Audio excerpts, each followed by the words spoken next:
एक काउंसलर का काम वैसे तो अपने वार्ड, अपने इलाके में वे सारी बुनियादी सुविधाएं पहुंचाना है जिसके वे हकदार हैं।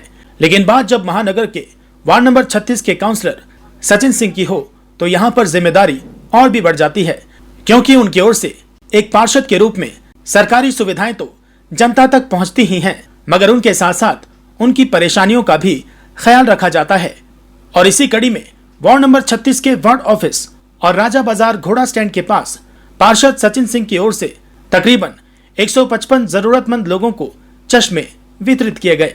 आपको बता दें कि पिछले महीने ही सचिन सिंह की ओर से लगभग 65 लोगों का आई ऑपरेशन करवाया गया था और आज उन लोगों को उनकी जरूरत के हिसाब से चश्मे वितरित किए गए।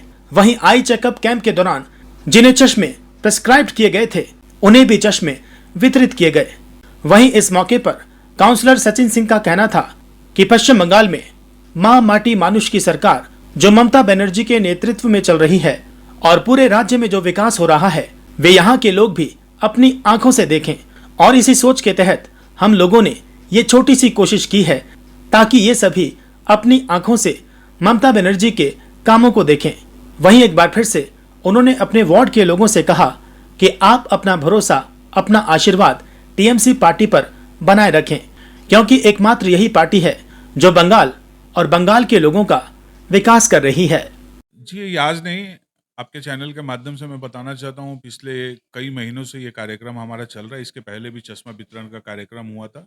एकमात्र उद्देश्य हमारा यही है कि लोग अपनी आंखों से देखें, जो आज भारत में हो रहा है, जो इस राज्य में हो रहा है, उसको लोग आंख खोल के देख पाएँ कि ममता बनर्जी का सरकार क्या काम कर रहा है और केंद्र का सरकार क्या काम कर रहा है। ममता बनर्जी सिर्फ उन्नयन और उन्नयन के लिए काम कर रही है और केंद्र की सरकार केवल मंदिर मस्जिद पे काम कर रहा है। चश्मा बांटने का कार्यक्रम का एक उद्देश्य ये भी है कि लोग अपनी आंखों से देख पाए कि ममता बनर्जी का काम क्या है और केंद्र का काम क्या है। पिछले तकरीबन 1.5-2 सालों से आप इस मिशन पर है। क्या ये सिलसिला 2024 के में भी देखिए, जारी रहेगा? 2-3 सालों से नहीं और 2024 की बात नहीं है।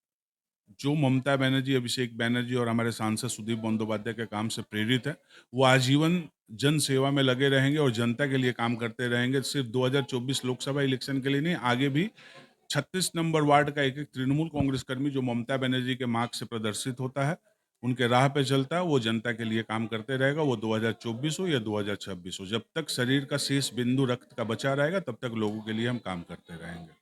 एक और आपकी पार्टी और आपकी सरकार के सभी लोग गंगा सागर के आयोजन में व्यस्त है। दूसरी ओर बीजेपी की टीम जो है पूरे पश्चिम बंगाल में आप लोग के खिलाफ सड़कों पर उतरी हुई है। क्या कहेंगे? देखिए, 2021 में भी डेली पैसेंजरी करते थे। बीजेपी कलकत्ता के और बंगाल के नेताओं को तो छोड़ दो, नरेंद्र मोदी से लेके अमित शाह तक, जेपी नड्डा तक बंगाल में डेली पैसेंजरी करते थे। तो 2021 में जनता ने उनको जवाब दे दिया था। 2024 में भी जितने भी गलत इल्ज़ाम हैं उनको लगाने दीजिए।